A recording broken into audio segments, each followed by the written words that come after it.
She's a brain injury survivor, and I'll talk a little bit about why we're focusing on brain health this month. Our company is doing an awesome promotion to really stimulate the brain health. But she's also a mother of special needs children and just an all heart amazing person. So Kelly, if you want to share, you can go ahead and unmute on the left. We'd love to hear your story. Hi, Daisy. Thank you. Like, what an honor. Oh, I'm so sorry. I'm in the pond in Western Maine, and the dog can see herself out. So yeah, I'm at Roxbury Pond in the Western Mountains of Maine at my family's camp, and I want to definitely thank Kristen for inviting me to share.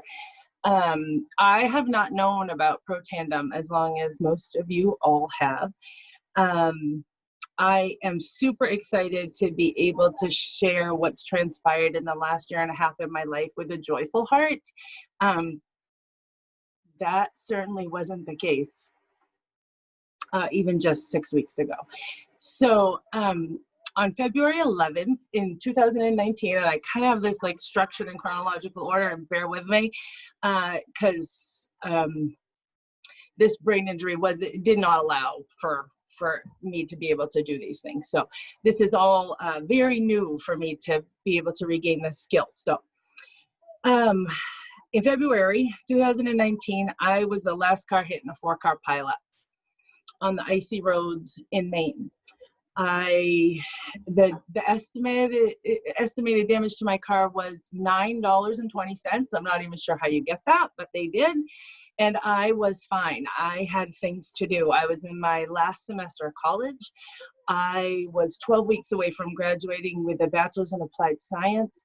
I would triple minor in cybersecurity, computer science, and digital forensics. So not bad for a 20-year veteran struggling hairdresser that I was for a long time. 4 days after the accident, however, I got lost going to the grocery store. Not once, but twice. And so I called the doctor and they said, you should come right in. It sounds like you have a concussion. I said, it sounds like you're being a little dramatic. I went in. I was screened for and diagnosed with a severe concussion.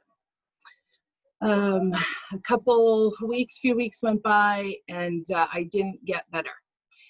And so concussion morphed its way into post-concussive syndrome. And I was sent to a concussion management clinic. I saw a multidisciplinary team. I was there. The first evaluation lasted 6 hours with multiple specialists, and every evaluation that they did was met with the same 2 words: oh, wow. I had a midline shift. I had severe cognitive impairments. My balance was so off. I had immediate memory loss. The list was ad nauseum. And they determined at that point that I needed to be sent to a neuro-ophthalmologist. And in the meantime, while I was waiting to go see them, there's only 2 neuro-ophthalmologists in the state of Maine, so it was a little difficult to get in. But in the meanwhile, I started physical therapy and speech therapy and OMT and saw the concussion clinic doctor, and it did it did everything they said to do. I mean, I was so close to the finish line, I could taste it, and I just needed to get back to school. So we need to like get on with getting better already. And so I finally get to see the neuro-ophthalmologist. And his evaluation is again met with the same 2 words, oh, wow. And I'm starting to really have a strong distaste for these 2 words. And he identified a visual processing delay and a visual spatial deficit. And I have 2 kids with autism and a son with mitochondrial disease. So I speak this language. This makes sense to me. I know what you're talking about. He also identified significant damage to my sympathetic nervous system. So my fight, flight, or freeze was like in overdrive. I could not kiss my own children on the lips. You could not get into my personal space. It was absolutely terrifying for me. So if you know anybody who's ever had any type of concussion, the rules are like no screen time, no reading, stay in the dark, no cognitive activity, no taking in new information. And so I followed all the rules. I made some progress, but not a lot of progress. It was slow, it was steady, and I was getting better.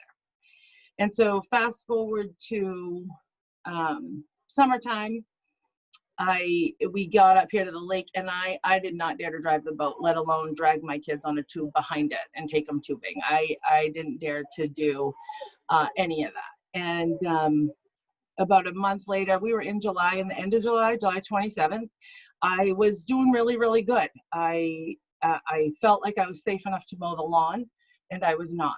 I lost my balance, I lost 2 toes, and we lost the rest of summer vacation. So now I'm homebound and hospitalized. Nurses come in the house, wound care, yada, yada. And I'll tell you, of all of the things this head injury has taken away, the toes are minor. So truly minor. It was 4 months. So 4 months goes by. It's late November, like November 30th, I think it was. I get a message from a lifelong friend of mine who says, watch this video and call me. And it has a link to a YouTube video. It's mind-blowing, period. So I watched the video. It's an ABC primetime video about this product called Protandem. I watch it, I call her. She was right, it was mind-blowing, but it was just before Christmas. My kids have birthdays between Thanksgiving and Christmas. Like, I can't afford to buy anything. And I've seen this before. Like, I've seen MLM before. I've seen direct marketing. I've seen it all. Just ask me, I know everything. So I kind of dismissed it. And then I went back to my checkup. So every 6 weeks, I saw the concussion management clinic. I saw everybody every 6 weeks. And I saw them staggered in between, but every 6 weeks was like a team meeting. So December 13th, I see him again, and they sit me down, and the lead doctor has this heart-to-heart with me, and he starts saying things like, Kelly, we need to get you to a place of acceptance. You've made significant progress. It's truly remarkable, all of the skills you've regained. But we need you to understand that any gains after the 1 year mark are going to be a bonus, okay? Like, it's going to be very limited, anything else that you can, any skills you can regain. And I was nowhere near acceptance. So I made a decision in that moment that I was going to order this right after Christmas. And I did. I ordered it in January. And it arrived January 21st. And for the first, I ordered the Tri-Synergizer. And I took the NRF2 for 1 week, and then I added the NRF1 for a week, and then I added the NAD for a week. And I didn't have anything negative, nothing really bad happened, nothing really good happened. I mean, nothing too significant. We were in the process of selling a house, and so I was down there sanding and polishing floors. I had contractors in there with a jackhammer. We had to take up all the concrete in the basement and redo the basement. I was painting walls.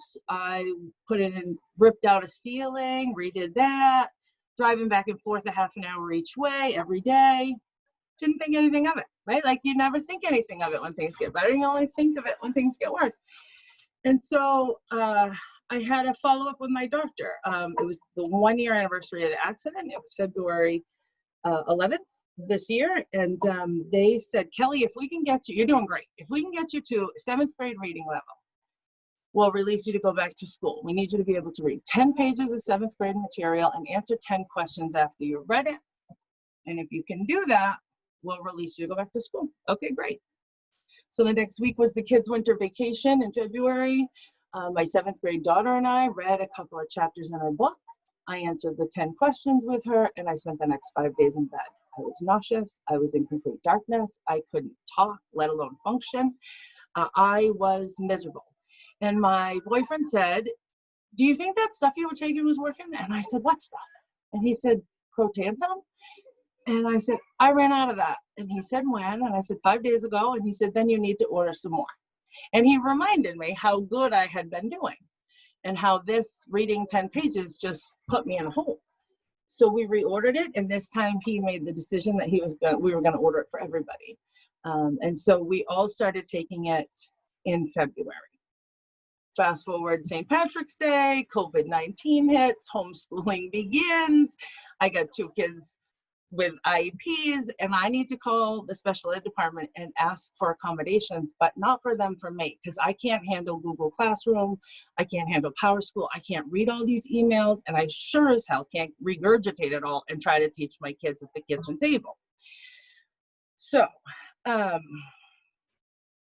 we made it through. We made it through quarantine style homeschooling. And I had ordered I had a reduction in my prism test. And so we ordered new prism lenses in February, but because when they came in, it was COVID, I couldn't go pick them up. And so in May, they called and said, your lenses are in, can you come down? We'll fit them for your glasses. We'll go get them. You can go get them. And I was like, okay, yeah, that works. I'll make a day. We set an appointment. I went down. I got the new glasses, put in the lenses. I go home. Everything's fine. I take a couple weeks to get used to them. I'm off balance. I'm not comfortable.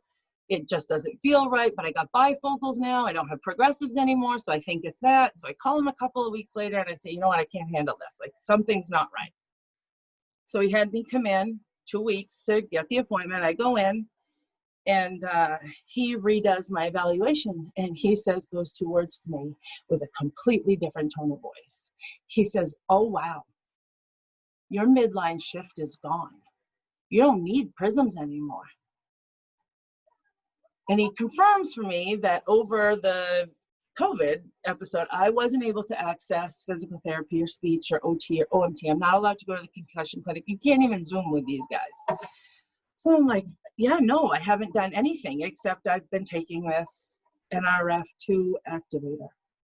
And he said, what is that? Tell me more. And he says, Kelly, I don't know what you're doing, but you've increased your neuroplasticity. How did you do that? That was what he said to me before I explained it. And he said, no offense, but I've only ever seen this in a teenager with a concussion from football, one time in my 50 years of practicing ophthalmology. And so I explained to him what I had been doing and shared with him the mind-blowing video my friend had sent me 7 months ago. And I went home. Report cards had come in the mail. I have 2 kids who made the honor roll. My little quirky guys. I packed them up. And the next day I drove 3 hours to Roxbury Pond, and we're here. And on the first day of summer, I dragged them on a tube behind a boat safely without fear or worry of hurting anybody or them. And summer vacation has begun. And I don't know who asked you to be here today. I can't. There's a reason. So get with whoever invited you to be here. I wasn't supposed to do this today. Like this wasn't in the cards for me. So thank you so much for having me. Thank you so much, Kelly. It's amazing. And what I want to remind everyone is this is one story, one miraculous, unbelievably amazing story. And in the last 6.5 years, I've heard story after story after story after story. And what Sarah said earlier is really important, as this affects everyone on a cellular level differently. So whatever you need, it basically flips your switch. It's unbelievable. So thank you so much, Kelly, for sharing. Appreciate that. And what an amazing story. And I know you're not going to be able to keep your mouth shut about this. That's what happens. Not at all.